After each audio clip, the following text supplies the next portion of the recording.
telah tiba saatnya. Muliakanlah putramu, supaya putramu memuliakan engkau. Saudara-saudari saya yang terkasih dalam Kristus, lewat bacaan Injil, hari ini saya mau mengajak Anda untuk merenungkan tema memeluk kematian. Pertama, saya mau mengajak Anda untuk melihat kemuliaan Yesus. Kedua, bagaimana Yesus memuliakan Bapanya. Dan ketiga, bagaimana Yesus dimuliakan dalam kita. Kemuliaan. Dalam Injil hari ini beberapa kali kita mendengar kata kemuliaan. Kemuliaan. Apa artinya kemuliaan?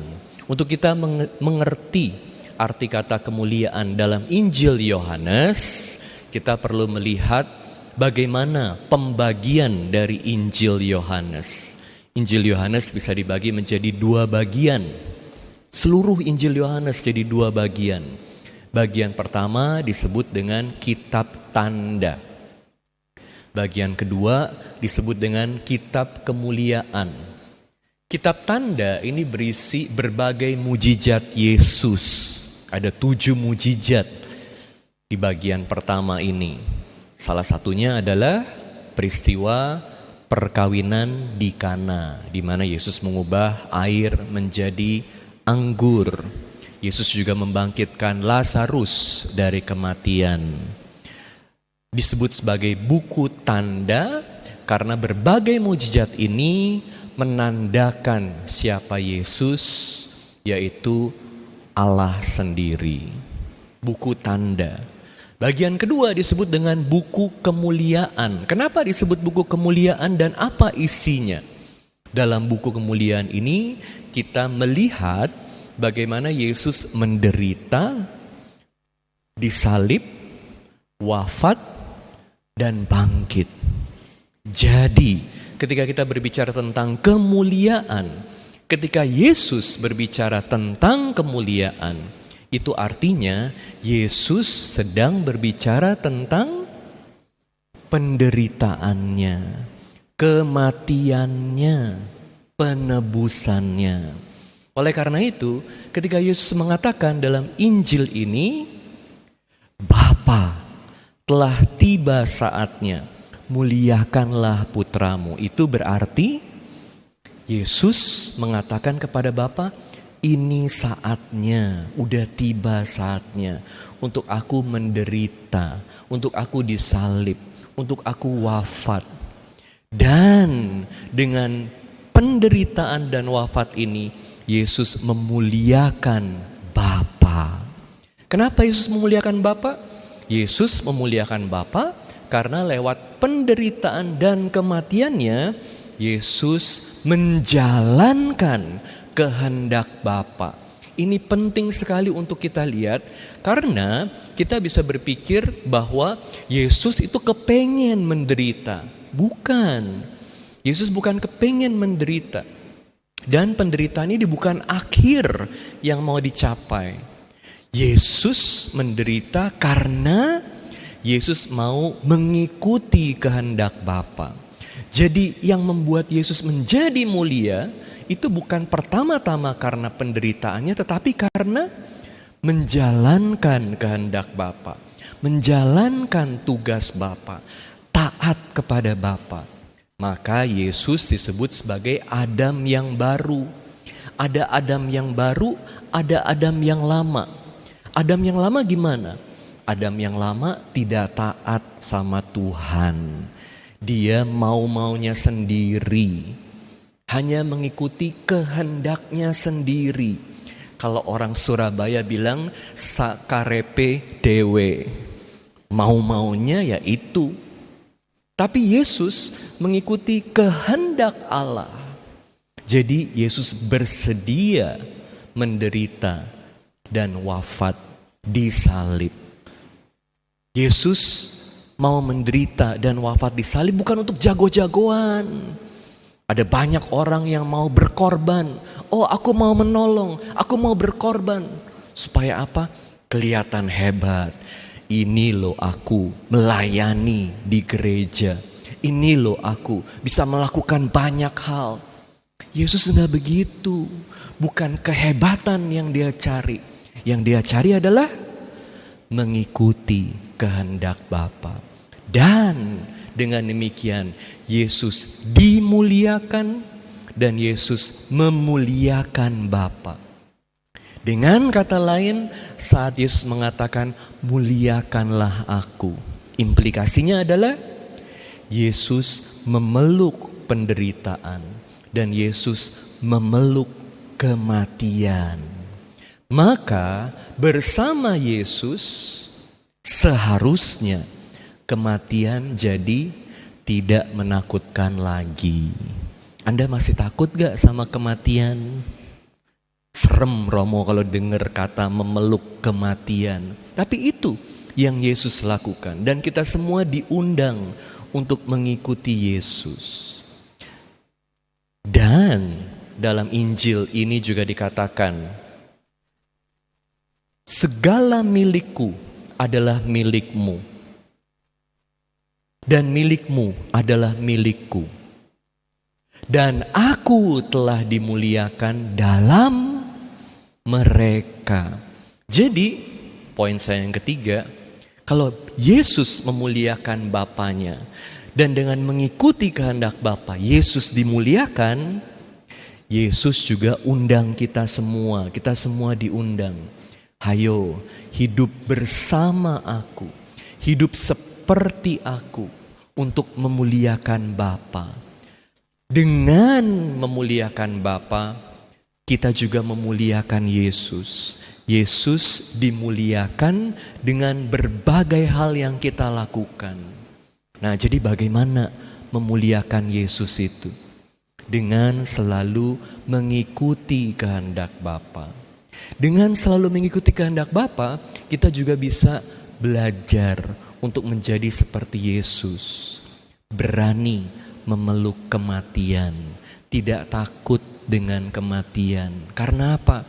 Karena setiap hari dalam berbagai hal yang kita lakukan, kita selalu mati, belajar mati terhadap berbagai kelekatan, mati terhadap dosa, mati terhadap berbagai keinginanku pribadi saja yang merugikan orang lain, mati dari berbagai kesombongan. Dan dengan demikian kita akan semakin siap untuk menerima kehendak Bapa. Bahkan saat kita perlu menjawab panggilan Tuhan untuk kembali ke rumah Bapa. Jadi kematian itu bisa menjadi satu tindakan, bukan sekedar pasrah aja. Pasrah itu penting, tapi untuk berani mengatakan, ya Tuhan, ini saatnya, aku siap kapanpun Engkau mau panggil. Karena sepanjang hidup, aku sudah menjalankan hidup sesuai dengan kehendak-Mu. Jadi kapan aja kehendak-Mu, aku bisa ikuti. Berani gak bilang begitu? Tapi kalau dalam hidup, kita selalu mengikuti kehendak Tuhan. Bahkan kematian pun bisa menjadi indah. Beberapa hari yang lalu, minggu lalu, hari Kamis yang lalu, saya dapat kabar dari Provincial Filipina. Adrian Romo Enrico Gonzales, OP, Dominikan, meninggal hari Kamis yang lalu. Beliau adalah guru saya dan beliau juga yang merekrut saya, memperkenalkan saya pada Ordo Dominikan. Jadi saya minta izin kepada Provincial, apakah saya boleh melayat, memberikan penghormatan terakhir kepada beliau. Dikasih izin. Jadi saya terbang ke Filipina, udah sampai di kota Manila, lalu perjalanan lagi sekitar 3 jam ke kota Manawak, itu kota kecil tapi kota peziarahan, dan jenazahnya ada di sana. Saat saya lihat jenazahnya, mukanya senyum, ganteng. Jadi Father Enrico yang udah umur 73, meninggal umur 73, itu meninggal dalam tidur. Dan mukanya bisa senyum. Saya yakin Father Enrico menerima kematian dengan kerelaan, keterbukaan hati, kehendak Allah. Dan Ternyata Father Rico pernah sempat tulis satu pesan, satu tulisan, judulnya Memeluk Kematian. Makanya tadi saya pakai sebagai judul karena Father Enrico tulis itu, memeluk kematian. Bagaimana sih manusia ini bisa memeluk kematian? Kata Father Enrico, kita perlu melihat kematian itu bukan seperti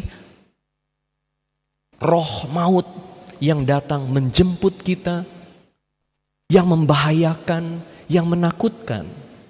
Tapi saat kematian tiba, malaikat Tuhan menjemput kita, memisahkan jiwa kita dari tubuh kita. Tapi satu hari nanti malaikat Tuhan juga yang akan menyatukan jiwa kita dengan tubuh kita yang sudah dimuliakan. Jadi kenapa harus takut kalau malaikat Tuhan sendiri yang datang menjemput kita? Dan kalau hari demi hari kita terus-menerus menjalankan hidup sesuai dengan kehendak Tuhan, bahkan dalam ajaran gereja Katolik ada yang namanya memento mori, ingat saat kematian. Artinya seberapapun cantiknya Anda, gantengnya Anda, pinternya Anda, kayanya Anda, berkuasanya Anda, kematian itu adalah hal yang buat kita semua jadi sama. Anda dan saya semua akan melalui pintu kematian. Jadi kalau kita terus-menerus hari demi hari menjalani hidup dalam setiap tindakan, dalam setiap keputusan yang kita mesti buat, kita ingat satu hari nanti kita akan lewat pintu kematian. Jadi gak usah sombong deh, please. Gak usah sombong-sombong, kamu tuh siapa sih? Pada akhirnya juga akan lewat pintu kematian. Justru kita bisa menjalani hidup dengan baik.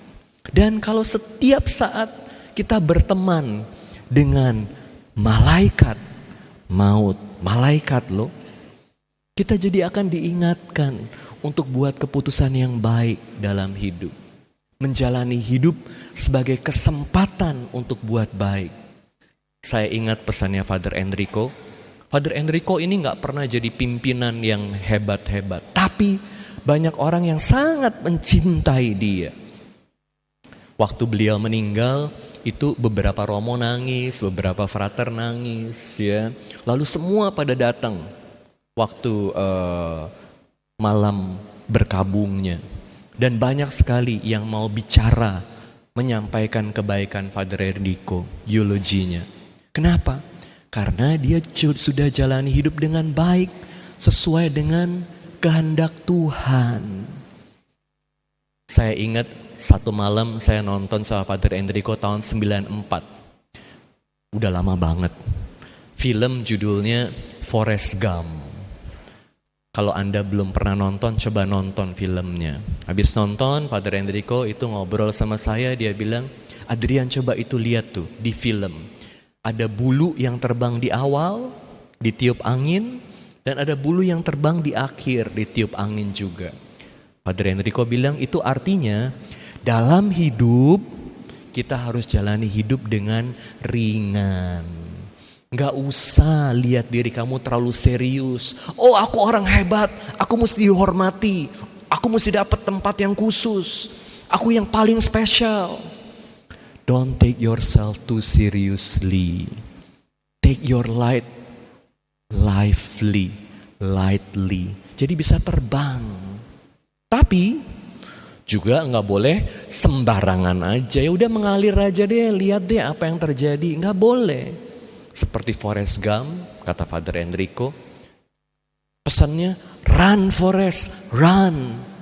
Lari Forrest, lari. Dan itu yang dia lakukan sebaik mungkin.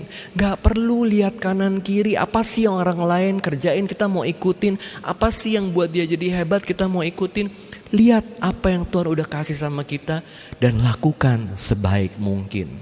Dengan disiplin. Dengan perjuangan. Dengan pengorbanan. Jadi bisa jalani hidup dengan ringan. Tetapi sebaik mungkin. Dan itu yang Father Enrico lakukan. Itu yang dia contoh, dia belajar dari Yesus. melakukan kehendak Bapa sebaik mungkin dalam hidup. Anda mau memeluk kematian, gimana caranya supaya nggak takut dengan kematian? Jalani hidup hari demi hari sebaik mungkin, sehingga selalu kita bisa mengatakan, terjadilah padaku menurut kehendak-Mu. Amin.